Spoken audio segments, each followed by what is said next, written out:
நிகழ்தகவு. பால் கறப்பதற்காக இருசக்கர வாகனத்தில் சென்று கொண்டிருந்த இளைஞர் திடீரென குறுக்கே பாய்ந்து இளைஞரின் கையை துண்டாக வெட்டி கொலை செய்த பயங்கரம். கழுத்தில் தாலி ஏறிய சில மாதங்களிலேயே பூவையும் பொட்டையும் இழந்த இளம்பெண். இளைஞரை கொடூரமாக வெட்டி கொலை செய்தது யார்? கொலைக்கு பின்னணி என்ன?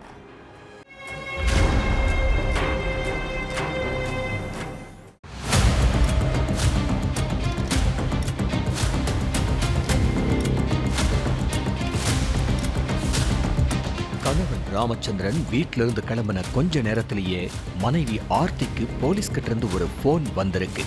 உங்க கணவர் ரோட்ல உயிரிழந்து கிடக்கிறாரு, யாரோ அவரை கொடூரமா கொலை பண்ணியிருக்காங்கன்னு சொல்லி இருக்காங்க. உடனே பதறி அடிச்சுக்கிட்டு ஓடி வந்த ஆர்த்தி கை துண்டான நிலையில இறந்து கிடந்த கணவரோட சடலத்தை பார்த்து கதறி அழுதுருக்காங்க.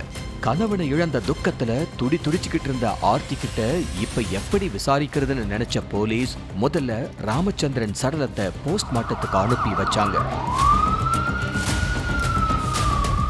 ஆர்த்தி அழுகிய நிறுத்திட்டு கொஞ்சம் சமாதானம் ஆனதுக்கு அப்புறம் போலீஸ் அவங்க கிட்ட போய் விசாரிச்சாங்க. உங்க கணவருக்கு யார் கூடயாவது பகை இருக்கா? ரீசெண்டா யார் கூடயாவது சண்டை போட்டதா உங்க கிட்ட எதுவும் சொல்லி இருக்காரான்னு கேட்டிருக்காங்க. அப்படியெல்லாம் என்கிட்ட எதுவும் சொல்லல சார், என் புருஷன் தங்கமானவர், யார்கிட்டையும் சண்டை போட மாட்டாருன்னு சொல்லி கதறி அழுதுருக்காங்க ஆர்த்தி. ஆனா எனக்கு எங்க அப்பா மேலதான் சந்தேகமா இருக்கு, அவருதான் என் கணவரை கொலை பண்ணிருப்பார்னு ஆர்த்தி சொல்லவே, உங்க அப்பா எதுக்குமா சொந்த மருமகனையே கொலை பண்ணணும்னு கேட்டிருக்காரு போலீஸ். அதுக்கப்புறம் தான் கொலைக்கான பின்னணி என்னங்கிறதும் தெரிய வந்திருக்கு.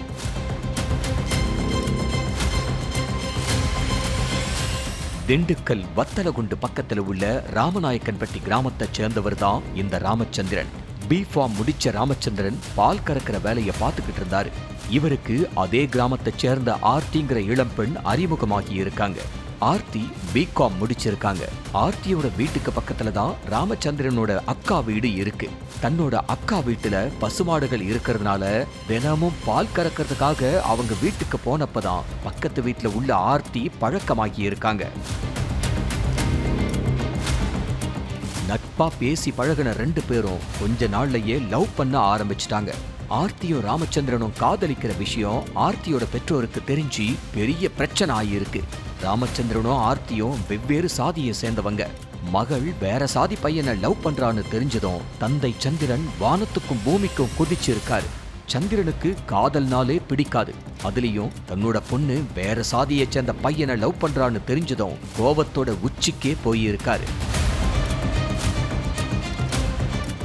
எவ்வளவு திட்டினாலும் எவ்வளவு அடிச்சாலும் என்ன சொன்னாலும் நான் காதலிச்ச பையனை தான் கல்யாணம் பண்ணிப்பேங்கிறதுல விடாப்பிடியா இருந்திருக்கிறாங்க ஆர்த்தி. இது சரிப்பட்டு வராது, இப்படியே போச்சுன்னா நம்மளோட கௌரவத்தை இவ குழி தோண்டி புதைச்சிருவான்னு பயந்த சந்திரன் மகளுக்கு சீக்கிரமா கல்யாணம் பண்ணி வைக்கிறதுக்காக மாப்பிள்ளைய தேடவும் ஆரம்பிச்சிருக்காரு.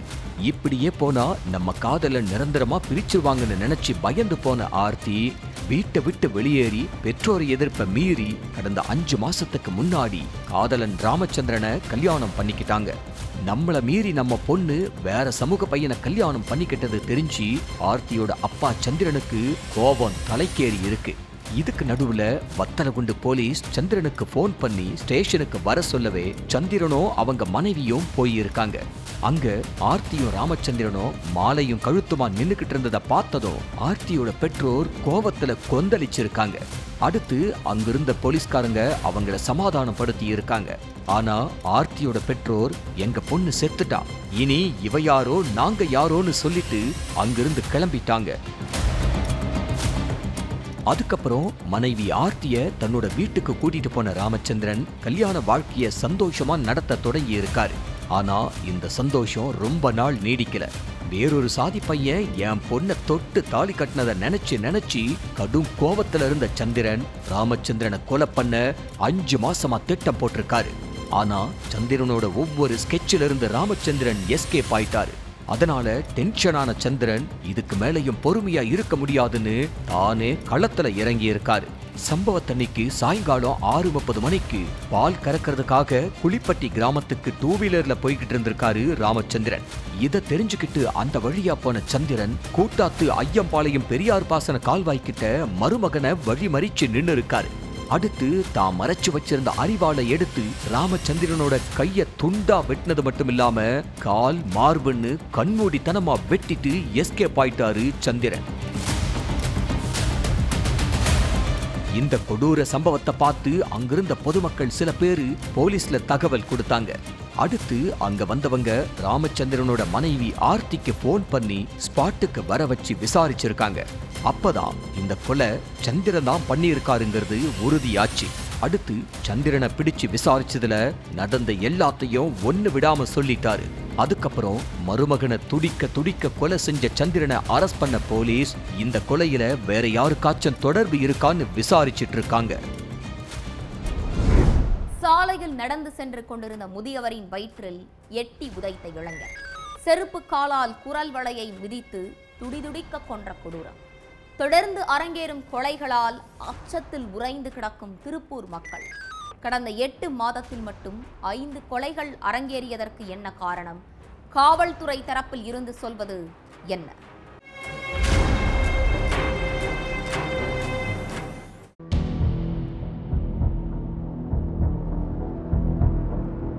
வழக்கம் போல எண்ணன்பேட்டை பகுதி பொதுமக்கள் நடமாட்டத்தோட பரபரப்பா இருந்திருக்கு. அப்ப நடு ரோட்ல ஆறுமுகங்கிற முதியவர் பேச்சு மூச்சு இல்லாம கிடந்திருக்காரு.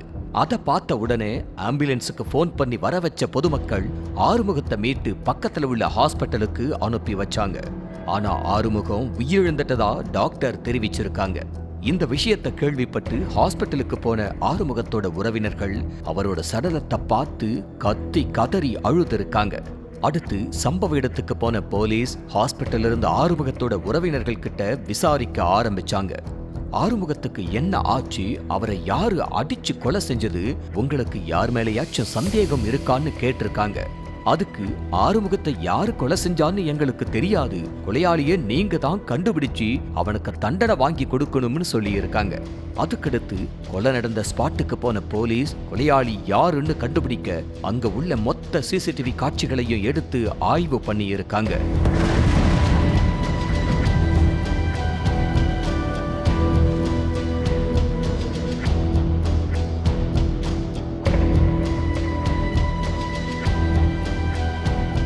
அதுல ஆறுமுகத்தை இளைஞர் ஒருத்தர் செருப்பு காலால அவரோட குரல் வளைய மிதிச்சு கொலை செஞ்ச காட்சிகள் பதிவாகி இருந்துச்சு.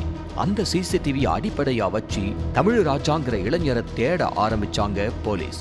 அப்ப அதே ஏரியாவுல மது போதையில பைக்ல சுத்திக்கிட்டு இருந்த தமிழ்ராஜாவை பிடிச்ச போலீஸ் அவரை ஸ்டேஷனுக்கு கூட்டிட்டு போய் விசாரிக்க ஆரம்பிச்சாங்க.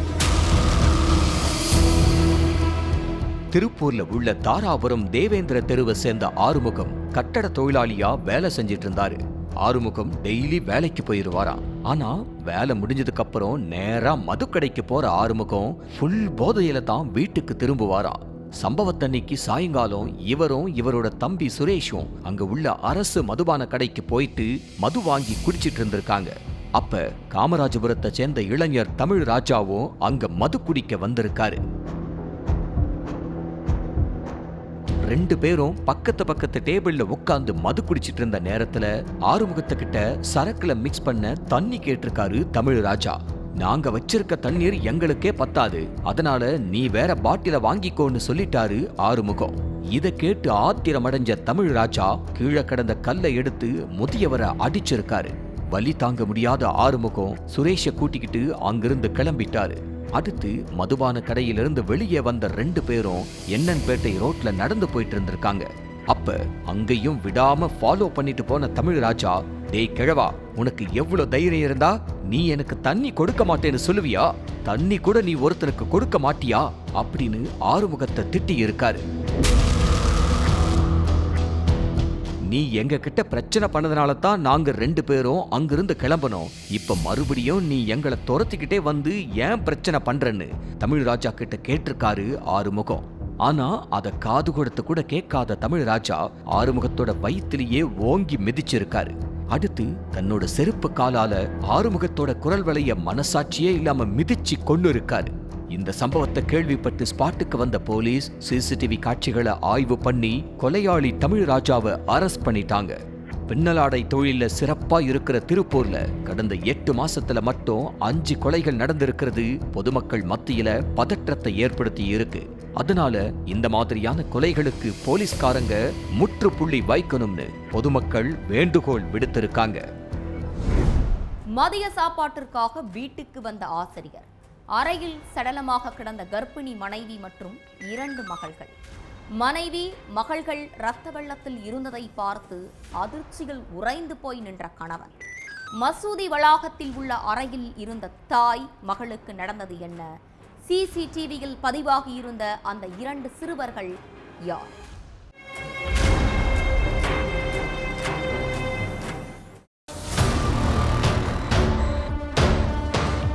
ஸ்கூலுக்கு போன ஆசிரியர் இப்ராஹிம் மதியம் 1 மணி சாப்பாடு டைமுக்கு வீட்டுக்கு வந்திருக்காரு. ரொம்ப பசியோட வீட்டுக்கு வந்த இப்ராஹிம் வாசல்ல காலடி எடுத்து வச்சதுமே இஸ்ரானா இஸ்ரானான்னு மனைவியோட பேரை சொல்லிக்கிட்டே தான் உள்ள போயிருக்காரு. ரொம்ப பசிக்குதுமா, சாப்பாடு எடுத்து வைன்னு கத்தி சவுண்டு விட்டோம். இஸ்ரானா கிட்ட இருந்து எந்த பதிலுமே வரல. என்னடா சத்தத்தையே காணோம், எங்க போயிட்டான்னு தேடன இப்ராஹிம் நேரா கிச்சனுக்குள்ள போய் பார்த்திருக்காரு. அங்கேயும் அவங்கள காணோம். அதுக்கப்புறம் பெட்ரூமுக்கு போய் பார்த்தா கர்ப்பிணி மனைவி இஸ்ரானாவும் அவரோட மகள்கள் 2 பேரும் அங்கு கழுத்தறுக்கப்பட்ட நிலையில இறந்து கிடந்ததை பார்த்து இப்ராஹிமுக்கு ஒரு நிமிஷம் மூச்சே நின்னு போயிருச்சு. உடனே அக்கம் பக்கத்துல இருந்த சொந்தக்காரங்களை கூப்பிட்டு விஷயத்த சொல்லி இருக்காரு இப்ராஹிம். அடுத்து கொஞ்ச நேரத்திலேயே போலீஸும் ஸ்பாட்டுக்கு வந்திருக்காங்க. கொடூரமா இறந்து கிடந்த 3 பேரோட சடலங்களை கைப்பற்றி போஸ்ட்மார்ட்டத்துக்கு அனுப்பி வச்சாங்க. அடுத்து என்ன ஏதுன்னு விசாரிச்சப்ப உத்தரப்பிரதேச மாநிலம் கங்னோலி கிராமத்தில் உள்ள மசூதி வளாகத்தில் இருக்கிற வீட்ல இப்ராஹிம், மனைவி இஸ்ரானா, மகள்கள் 5 வயசு சோஃபியா, 2 வயசு சுமையான்னு மொத்தம் 5 பேர் மட்டும்தான் வாழ்ந்துட்டு இருந்தது தெரிய வந்துச்சு. அதனால போலீஸோட சந்தேக பார்வை ஃபர்ஸ்ட் கணவன் இப்ராஹிம் பக்கம்தான் திரும்பிச்சு. மனைவி கூட ஏற்பட்ட சண்டையில கணவன் தான் மனைவி குழந்தைகளை கொன்னுட்டு நாடகம் ஆடுறாரோ அப்படிங்கிற கோணத்துல விசாரிக்க ஆரம்பிச்சாங்க. அந்த சந்தேகத்தோடவே அக்கம் பக்கத்துல உள்ள சிசிடிவி கேமராக்களை அலசி ஆராய்ஞ்சப்ப கொலை நடந்த நேரத்துல இப்ராஹிம் வீட்டுக்கு 2 சிறுவர்கள் வந்துட்டு போனது பதிவாகி இருந்துச்சு. அந்த சிசிடிவி கேமராவில் தெரிஞ்ச சிறுவர்களை பிடிச்சு விசாரிச்சதுல பல அதிர்ச்சியான விஷயங்கள் வெளியில வந்துச்சு. பொருளாதார ரீதியா பின்தங்கி இருக்கிற பசங்க படிச்சு சமூகத்துல பெரிய ஆளா வரணும்னு நினைச்ச இப்ராஹிமோ அவரோட மனைவி இஸ்ரானாவோ மசூதிக்கு பின்னாடி உள்ள ஒரு இடத்துல கூடார மாதிரி அமைச்சு நிறைய மாணவ மாணவிகளுக்கு பாடம் சொல்லி கொடுத்துட்டு இருந்திருக்காங்க. சுற்றுவட்டார பகுதியிலிருந்து கிட்டத்தட்ட 250 மாணவ மாணவிகள் இங்க படிச்சுக்கிட்டு இருக்காங்க. மாணவ மாணவிகளுக்கு இப்ராஹிம் தான் பாடம் எடுத்துக்கிட்டு இருந்தாரு. இப்ராஹிம் ரொம்ப ஸ்ட்ரிக்டானவராம். மாணவ மாணவிகள் ஒழுங்கின நடவடிக்கையில ஈடுபட்டா அவங்க மேல கடும் நடவடிக்கை எடுக்க தயங்கவே மாட்டார்னு சொல்றாங்க. இப்படிப்பட்ட இடத்துல 2 மாணவர்கள் சொல் பேச்சு கேட்காம தொடர்ந்து ஒழுக்கமற்ற முறையில நடந்துகிட்டதா சொல்லப்படுது. இப்ராஹிம் சொன்ன எந்த விஷயத்தையும் ஃபாலோ பண்ணாம தங்களோட இஷ்டத்துக்கு சுத்திக்கிட்டு இருந்திருக்கிறாங்க. இப்ராஹிம் கண்டிச்சாலும் அந்த 2 சிறுவர்கள் திமுறா நின்னுக்கிட்டு இருந்திருக்கிறாங்க. உங்களை பார்த்தா படிக்கிற பசங்க மாதிரியா இருக்கு, ரவுடிங்க மாதிரி இருக்கீங்கன்னு சொல்லி திட்டின இப்ராஹிம் ஒரு நாள் முழுக்க கிளாஸுக்கு வெளியே நிக்க வச்சுதா சொல்லப்படுது. அந்த 2 மாணவர்களை சக மாணவ மாணவிகள்லாம் பார்த்து கிண்டல் பண்ணி சிரிச்சிருக்காங்க. கூட படிக்கிற பசங்க முன்னாடி நம்மள அவமானப்படுத்திட்டாரேன்னு நினைச்ச மாணவர்கள் எல்லாத்துக்கும் காரணமான இப்ராஹிமை பழி வாங்கியே ஆகணும்னு முடிவு பண்ணி இருக்காங்க. அதுக்காக மசூதியில உள்ள இப்ராஹிமோட வீட்டுக்கு போன சிறுவர்கள் அங்க கட்டில்ல தூங்கிக்கிட்டு இருந்த 2 வயசு சுமையாவ கத்திய வச்சு குத்தி இருக்காங்க. சிறுமியோட அலறல் சத்தம் கேட்டு ரூம்ல இருந்து ஓடி வந்த சோஃபியாவையும் 3 மாசம் கர்ப்பிணியா இருந்த இஸ்ரானாவையும் வாய பொத்தி கத்தியால சர்றமாரியா குத்தி இருக்கானுங்க. அதுல நிலை குலைஞ்ச 3 பேரும் ஸ்பாட்லயே உயிரிழந்துட்டாங்க. 15 நிமிஷத்துல 3 கொலைய பண்ணிட்டு அங்கிருந்து எஸ்கேப் ஆன சிறுவர்கள் 2 பேரும் எதுவும் நடக்காத மாதிரி அவங்க வீட்டுல இருந்திருக்காங்க. மதிய சாப்பாட்டுக்கு வீட்டுக்கு வந்து பார்த்தப்பதான் மனைவியும் குழந்தைகளும் கொலை செய்யப்பட்டு கிடந்த விஷயமே இப்ராஹிமுக்கு தெரிய வந்துச்சு. அடுத்து சிறுவர்கள் கிட்ட கவனிக்க வேண்டிய விதத்துல கவனிச்சதுக்கு அப்புறம்தான் நடந்த எல்லாத்தையும் ஒண்ணு விடாம சொல்லி இருக்காங்க.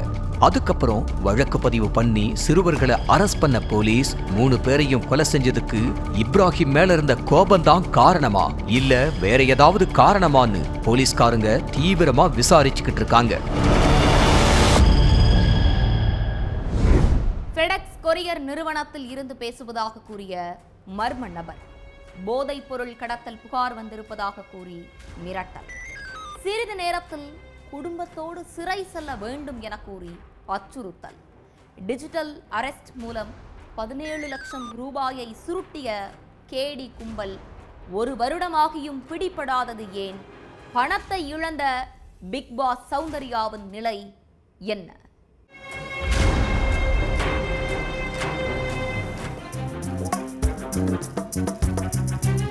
ஒவ்வொரு நாளும் சைபர் கிரைம் மோசடி கும்பல் புது புது வடிவத்துல பொதுமக்கள் கிட்ட பணத்தை கொள்ளையடிக்கிறத வாடிக்கையா வச்சுக்கிட்டு இருக்காங்க. FedEx courier, matrimony, online trading, bitcoin பலவிதமான முறைகள்ல பல கோடி ரூபாயை பொதுமக்கள் கிட்ட இருந்து இந்த சைபர் கிரிமினல்கள் சுட்டுக்கிட்டு இருக்காங்க. ஏதாவது பொய் சொல்லி பொதுமக்களை மிரட்டுற இந்த மர்ம கும்பல் அவங்க வங்கி கணக்குல இருந்து பணத்தை கொள்ளையடிச்சிட்டு பாதிக்கப்பட்டவங்களை சுத்தல்ல விடுறதையும் வழக்கமா வச்சிருக்காங்க. அதுபடி பிக் பாஸ் நடிகை சௌந்தர்யாவோ இந்த மோசடி கும்பல் கிட்ட 17 லட்சம் ரூபாயை இழந்தது பரபரப்ப கிளப்பி இருந்துச்சு. ஆனா அந்த பணம் இப்ப வரைக்கும் தனக்கு கிடைக்கலன்னு புலம்பிய சௌந்தர்யா பொதுமக்கள் யாரும் என்ன மாதிரி ஏமாந்திட வேணாம்னு ஒரு விழிப்புணர்வு வீடியோவை வெளியிட்டு இருக்காங்க. சூளைமேட்டில் வசிச்சுக்கிட்டு இருக்கிற சௌந்தர்யாவுக்கு நைட்டு நேரத்துல போன் வந்திருக்கு. மும்பையிலிருந்து ஈரானுக்கு உங்க பேர்ல ஒரு பார்சல் அனுப்பியிருக்காங்க.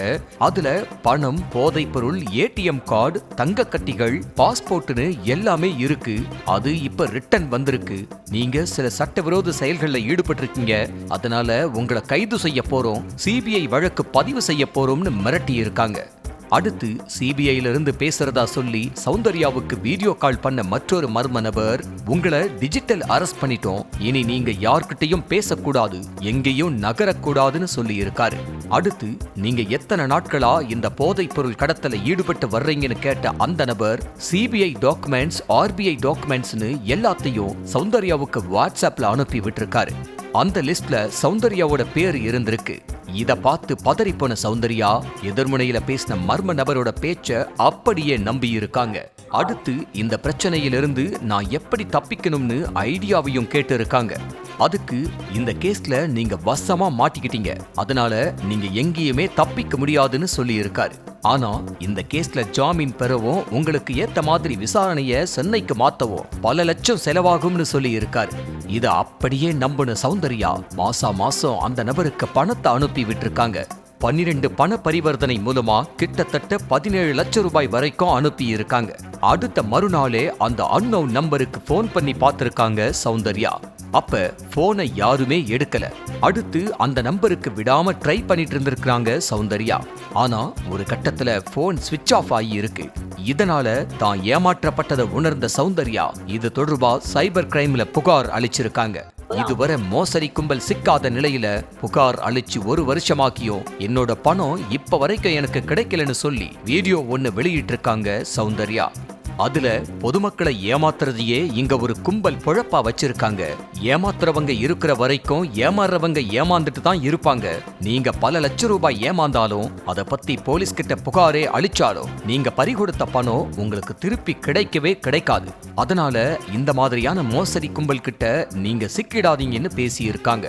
என்ன போல பல பேர் இந்த கும்பல் கிட்ட ஏமாந்திருக்கிறதாவும் அவங்க தனிப்பட்ட முறையில எனக்கு மெசேஜ் அனுப்பி பணத்தை எப்படி மீட்பதுன்னு கேட்கறதாவும் சொல்லி இருக்காங்க. இது போன்ற வீடியோ கால் அழைப்புகளை பொதுமக்கள் யாரும் எடுக்க வேண்டாம், தேவையில்லாத வீடியோ லிங்கையும் கிளிக் செய்ய வேண்டாம்னு விழிப்புணர்வு பதிவையும் வெளியிட்டு இருக்காங்க. அதே மாதிரி காவல்துறையும் பொதுமக்களுக்கு எச்சரிக்கை விடுத்திருக்காங்க. சென்னையிலிருந்து ரஷ்யாவுக்கு உங்க பேர்ல ஒரு பார்சல் போயிட்டு இருக்கு.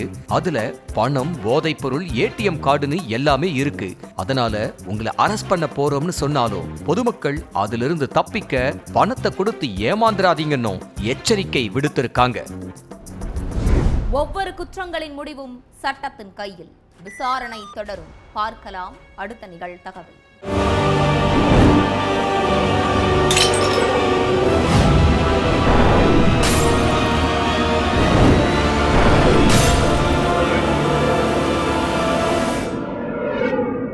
நிகழ்தகவு